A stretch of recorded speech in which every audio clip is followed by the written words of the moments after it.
السلام علیکم، میرا نام شجاع الحسن ہے. میں کمپیوٹر لیکچر کی حیثیت سے ایک سرکاری کالج میں کام کرتا ہوں. جناب، آپ سے ملا ہوا وقت بہت قیمتی ہے اور بہت ناکافی ہے، لیکن پھر بھی میں 2 سوال کروں گا. آپ سے گزارش ہے کہ جو آپ نے نیم بتایا اس کے علاوہ جا کے ان دونوں سوالوں کا جواب دے دیں، مہربانی ہوگی. پہلا جو ہے دہشت گردی سے ریلیٹڈ ہے کہ یہ جو ٹیررزم کے لیے ابھی ایک صاحب مستورات سے کوشچن آیا تھا، اس کا جو آپ نے جواب دیا میں اس سے بہت زیادہ جو ہے سیٹسفائی نہیں ہوا. آپ نے بش اور امریکی طاقتوں کو بہت بڑا ٹیررزم بنا کے، اور جو مین سوال تھا اس کا جواب نہیں ملا. میرا سوال یہ ہے کہ کشمیر کی انوسنٹ کلنگ یا افغانستان پہ جو آپ کے انفورس کر کے اسلام کو لوگوں نے کوشش کری، طالبان نے، وہ یا اسامہ بن لادن، ان تینوں کو اسلام اور قرآن کی روشنی میں جسٹیفائی کیا سکتا ہے یا نہیں؟ اور مہربانی کر کے دوسرا کوشچن بھی سن لیجئے. ایک سوال بھائی صاحب، ایک سوال جو رولز ہے اس کے اوپر کیے. بھائی صاحب نے کہا کہ اہم سوال کشمیر کے بارے میں نے جواب دیا ہی نہیں. بھائی صاحب، وہ سوال میں کشمیر کا ذکر تھا ہی نہیں. آپ نے سوال ہی نہیں سنا. ویڈیو ریکارڈنگ ہے ادھر. اس سوال میں کشمیر کا ذکر تھا ہی نہیں. اس سوال میں یہ تھا کہ جو WTC کا وہ جہاد ہے کیا نہیں. میں نے کہا ہے، لیکن جہاد فی سبیل شیطان. آپ نے دوسرا سوال کیا کہ میرے نظر میں جو اسامہ بن لادن کر رہا ہے وہ قرآن اور حدیث کی روشنی میں صحیح ہے کیا نہیں. جو لوگ کشمیر میں جھگڑ رہے وہ صحیح ہے کیا نہیں. جو افغانستان میں کر رہے صحیح ہے کیا نہیں. 3 سوال، ایک سوال کے 3 حصے. میں پہلے کا جواب تو دے چکا ہوں، شاید آپ نے نہیں سنا، کہ اسامہ بن لادن قرآن اور حدیث کی روشنی میں صحیح کر رہا ہے کیا نہیں. میں تو اسامہ بن لادن سے ملا ہی نہیں. آپ ملے ہوئیں گے، میں نہیں ملا. اللہ تعالیٰ فرماتے سورہ حجرات میں سورہ نمبر 49 آیت نمبر 6 میں، جب بھی کوئی آپ کو انفارمیشن، کوئی چیز معلوم پڑتی ہے، خصوصاً اگر فاسق کے ذریعے ہے، تو اس کی تحقیق کرو.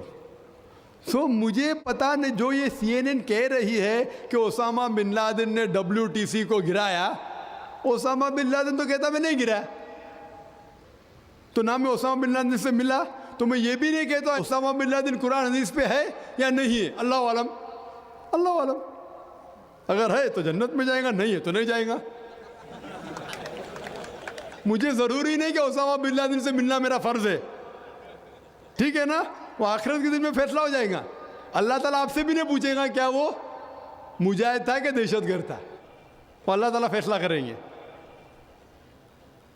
سوال نمبر 2 کہ کشمیر میں جو لوگ جھگڑ رہے ہیں کہ وہ قرآن اور حدیث کی روشنی میں ہے کیا نہیں.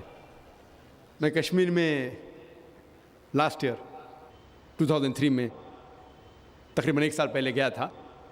آپ دیکھتے کہ کشمیری لوگ الگ الگ وجہ کے لیے جھگڑ رہے ہیں.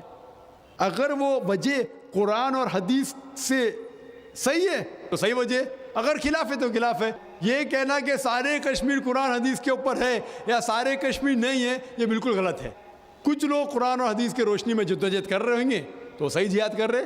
کچھ لوگ اپنے ذاتی فائدے کے لیے ایک دوسرے کا قتل کر رہے، وہ بالکل غلط ہے. تو ہم دیکھتے ہیں کہ کئی بار کئی لوگ اپنے ذاتی فائدہ اپنا بنا لیتے ہیں. تو میں یہ نہیں جانتا ہوں خصوصاً کون کشمیری کیا کر رہا ہے.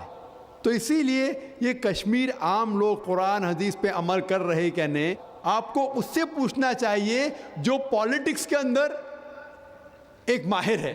اللہ تعالیٰ فرماتے سورہ نحل میں سورہ نمبر 16 آیت نمبر 43، اور اللہ تعالیٰ فرماتے سورہ نمبر 21 آیت نمبر 7 میں، فَاسْأَلُوا أَهْلَ الذِّكْرِ إِن كُنتُمْ لَا تَعْلَمُونَ. اس سے پوچھو جو اس فن کا ماہر ہے. میں پالیٹکس کے فن میں ماہر نہیں ہوں، میں دائی ہوں. تو کس طریقے سے جواب دینا غیر مسلم کو بولوں گا، لیکن پالیٹکس میں کشمیری لوگ کیا کر رہے ہیں، افغانی لوگ کیا کہہ رہے ہیں، وہ میں نہیں کہہ سکتا ہوں. میں اس فن کا ماہر نہیں ہوں. اگر کہوں گا تو قرآن کے خلاف جائیں گا. آپ اس سے پوچھو جو ماہر ہے. میں اس فن کا ماہر نہیں ہوں، میں دعوتی میدان کا ماہر ہوں. آپ بھگوت گیتا کے بارے میں پوچھئے، رامائن کے بارے میں پوچھئے، ہندوازم کے بارے میں پوچھئے، عیسائیت کے بارے میں پوچھئے. یہ افغانستان کے بارے میں یا کشمیر کے بارے میں میں اس فن کا ماہر نہیں ہوں. لیکن یہ جانتا ہوں میں کہ جہاں تک کہ افغانستان کا تعلق ہے، طالبان کا تعلق ہے،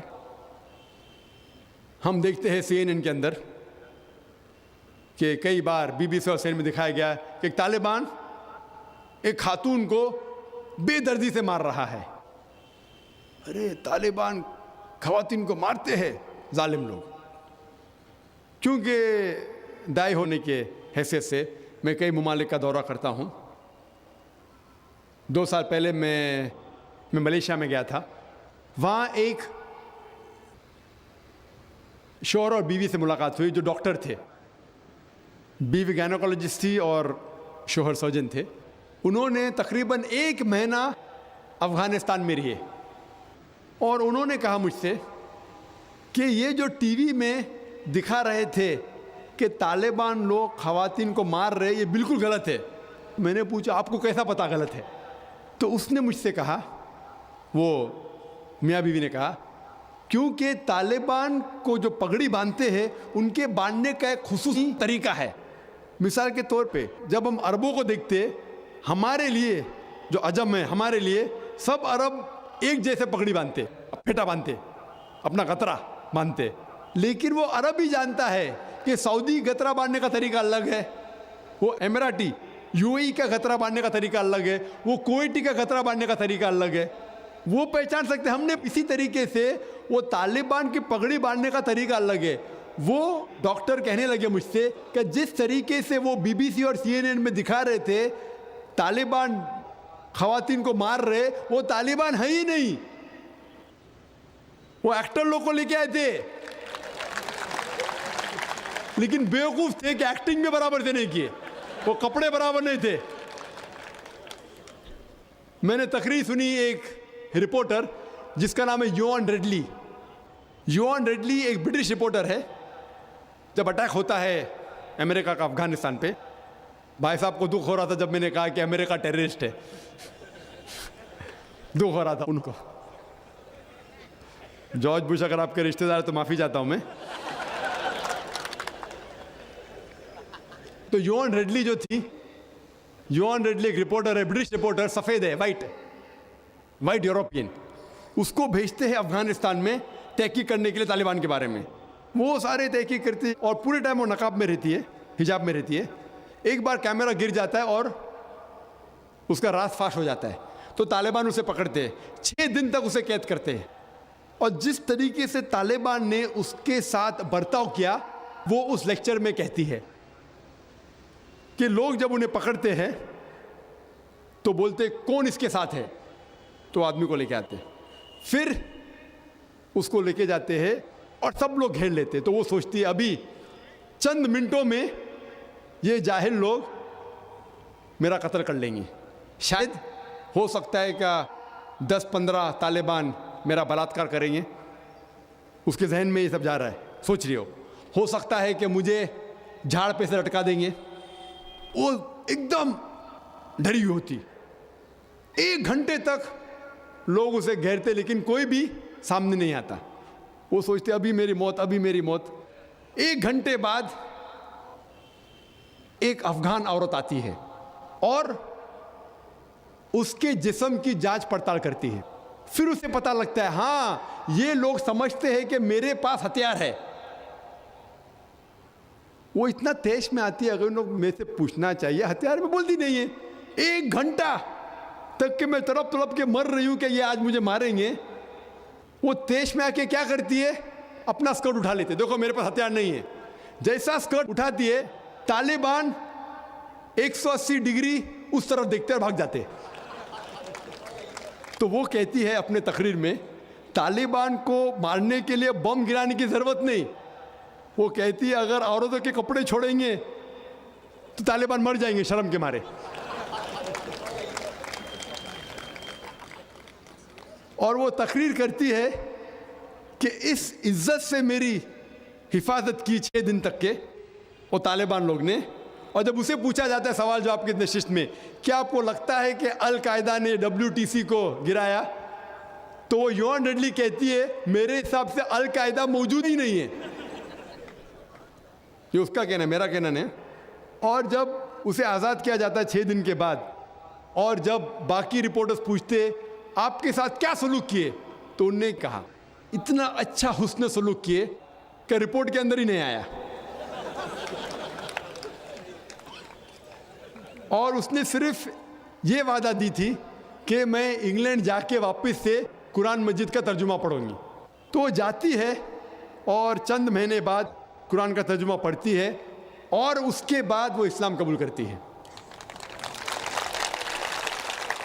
تو اس کے نظریے سے طالبان ایک دم معصوم ہیں, ان کے اوپر ظلم کیا گیا تھا. تو آپ مجھے پوچھیں گے بھائی طالبان کیا قرآن و حدیث کی روشنی میں صحیح ہے؟ تو اس کا نظریہ اگر لیں گے, جو غیر مسلم تھی یوان ڈیڈلی, ابھی ماشاءاللہ حجاب بھی کر رہی ہے, وہ یورپین حجاب کر رہی ہے ماشاءاللہ, تو اس کے نظریے سے بھائی طالبان اچھے لوگ ہیں. تو اسی لیے نظریہ بدلتے جاتا ہے.